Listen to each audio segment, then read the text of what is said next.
Assalamualaikum warahmatullahi wabarakatuh. Saya Risma Lianti dari Program Studi Pendidikan Bahasa dan Sastra Indonesia. Jadi saya akan menjawab beberapa pertanyaan sebagai tugas ujian tengah semester dari Linguistik Umum. Yang pertama, pendapat saya terhadap bahasa tulis, bahasa isyarat, sandi Morse, dan juga bunyi yang ditirukan oleh burung beo. Jadi menurut saya dari keempat hal tersebut, 3 diantaranya itu tetap merupakan bahasa. Nah, yaitu bahasa tulis, kemudian bahasa isyarat, dan juga sandi Morse. Mengapa? Karena bahasa tulis itu merupakan bahasa yang diturunkan dari bahasa lisan. Jadi bahasa lisan itu sifatnya primer yang menjadi objek utama dalam pengkajian linguistik. Tetapi bahasa tulis ini merupakan turunannya. Jadi bahasa tulis ini bersifat sekunder dan merupakan rekaman dari bahasa tulis yang kemudian dituliskan dengan tanda-tanda atau simbol-simbol yang sesuai aksara. Nah, begitu pula dengan sandi Morse. Jadi sandi Morse itu merupakan representasi dari bahasa tulis yang mana tanda atau simbol-simbolnya itu menggantikan huruf-huruf yang ada dalam bahasa tulis. Kemudian untuk bahasa isyarat, jika bahasa lisan atau bahasa verbal itu menggunakan mulut dan diterima oleh indera pendengaran, sedangkan untuk bahasa isyarat ini itu menggunakan gestur atau gerak tubuh dan kemudian diterima oleh mata atau indera penglihatan. Jadi konsepnya itu tetap sama, tujuannya juga tetap sama, dan itu saya rasa masih termasuk ke dalam bahasa. Dan juga ciri-ciri lainnya seperti makna, kemudian sifat konvensional itu juga masih ada dalam bahasa-bahasa tersebut. Dan yang terakhir itu ada bunyi yang ditirukan oleh burung beo. Nah, kali ini berbeda nih masalahnya dengan masalah sebelumnya.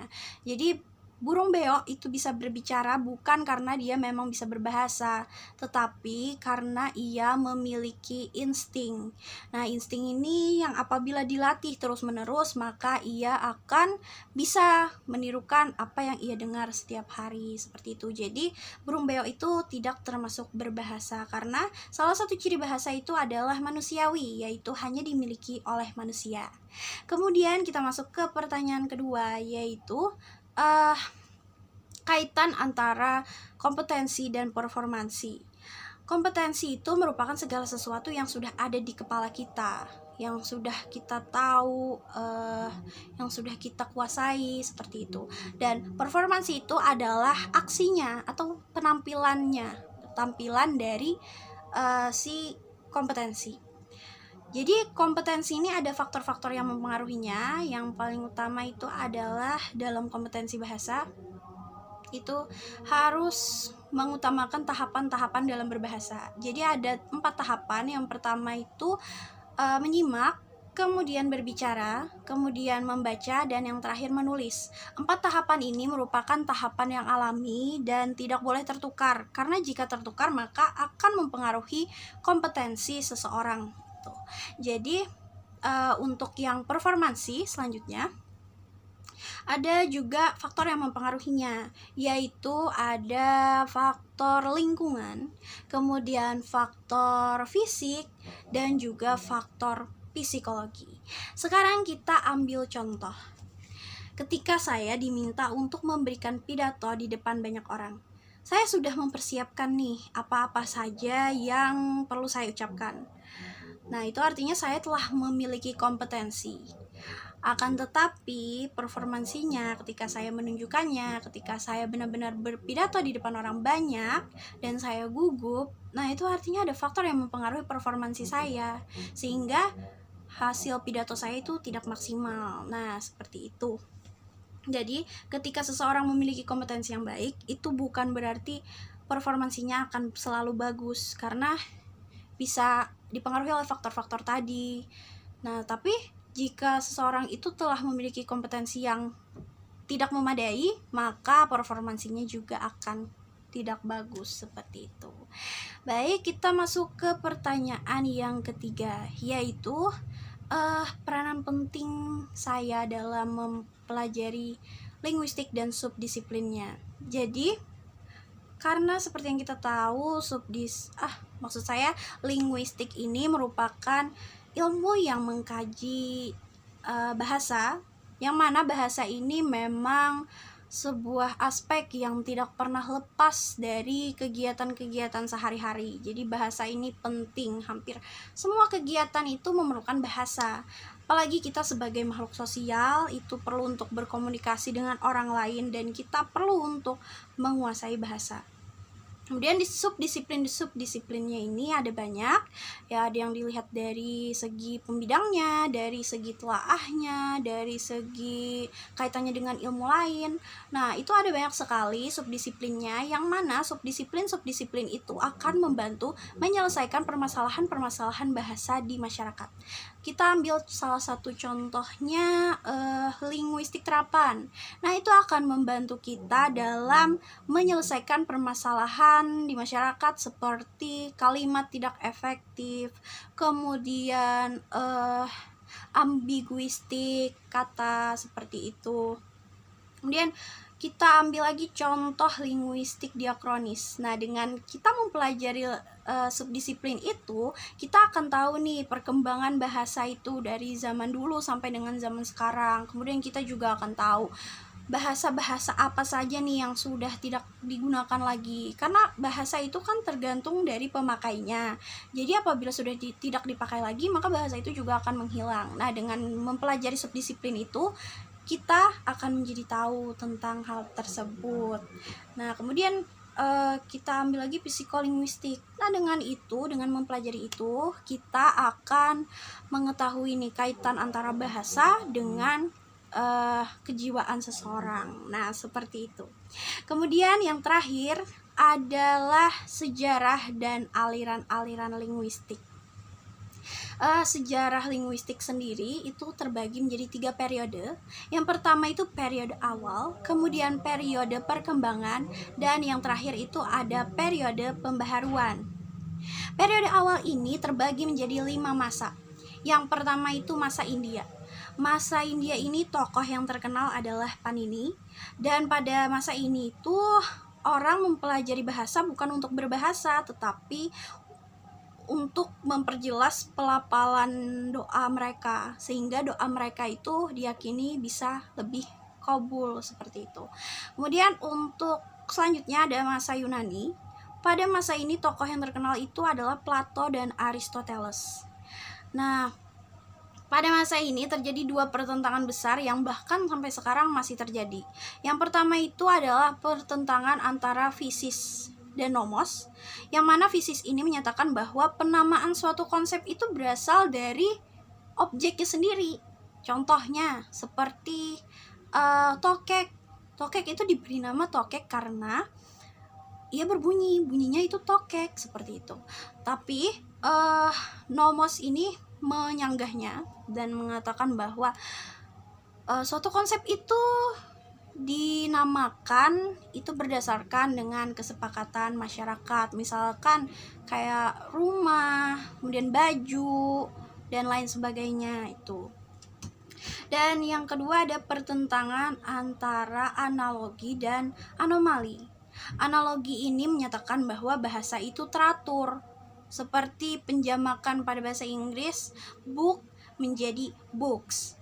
Kemudian si anomali ini menentangnya dan mengatakan bahwa bahasa itu tidak teratur. Seperti contohnya child itu justru malah berubah menjadi children, bukan childs, seperti itu. Kemudian masuk ke masa ketiga, yaitu masa Romawi. Pada masa Romawi ini tokoh yang terkenal adalah Varro, yang mana ia membahas tentang etimologi dan juga morfologi. Kemudian ada tata bahasa Prisia, yang mana itu membahas morfologi, sintaksis, dan fonologi, seperti itu. Dan yang masa keempat ada masa pertengahan. Masa pertengahan ini pembelajaran bahasa itu sudah mulai dilakukan dengan cara mengamati. Nah, kemudian masa yang terakhir itu ada masa Renaissance. Masa Renaissance ini bahasa itu dipelajari sudah dengan cara membandingkan bahasa yang satu dengan bahasa yang lain. Lalu kita masuk ke periode perkembangan. Pada periode perkembangan ini itu didasari dari terpecahnya orang-orang yang beragama Kristen, dari yang awalnya satu Kristen itu menjadi Kristen Katolik dan Kristen Protestan.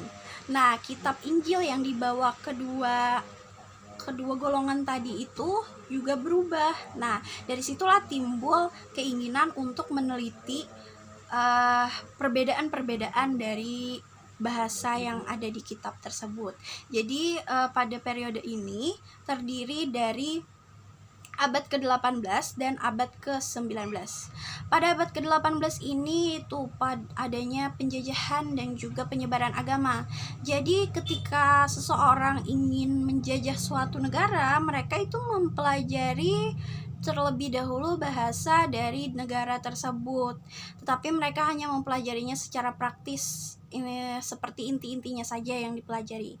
Kemudian pada abad ke-19, nah itu mulai yang namanya perbandingan dan juga penganatomian bahasa itu disebut sebagai ilmu. Dan yang periode terakhir ada periode pembaharuan.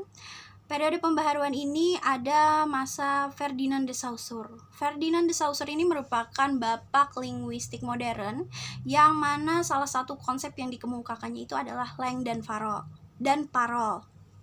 Kemudian ada Leonardo Bloomfield.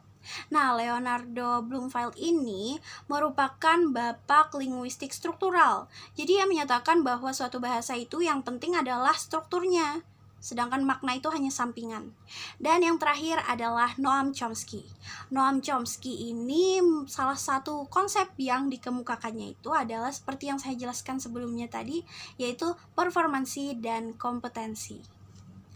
Lalu kita masuk ke dalam aliran-aliran linguistik. Nah, aliran linguistik ini terbagi menjadi 3. Yang pertama itu ada aliran tradisional. Jadi aliran tradisional ini kelemahannya, ia hanya mengandalkan sistem penghafalan dan belum mengemukakan aspek komunikatif dari bahasa. Kemudian yang kedua itu ada ada yang namanya aliran struktural. Aliran struktural ini salah satu kelemahannya adalah pembagian antara pemisahan antara sintaksis dan juga morfologi. Itu dipisahkan dengan garis yang sangat tegas seperti itu. Kemudian di sini juga aspek komunikatif dalam bahasa masih belum dikemukakan, masih hanya terbatas pada kalimat objeknya seperti itu. Kemudian yang terakhir adalah aliran transformasi. Nah, salah satu kelemahan dari aliran ini yang paling inti adalah mereka tidak mempercayai pengaruh pengalaman terhadap kebahasaan seseorang. Jadi mereka merasa bahwa kebahasaan itu muncul dari diri mereka sendiri tanpa bisa dipelajari. Baik, itu saja kiranya yang bisa saya jelaskan. Semoga bisa dipahami dan terima kasih. Assalamualaikum warahmatullahi wabarakatuh.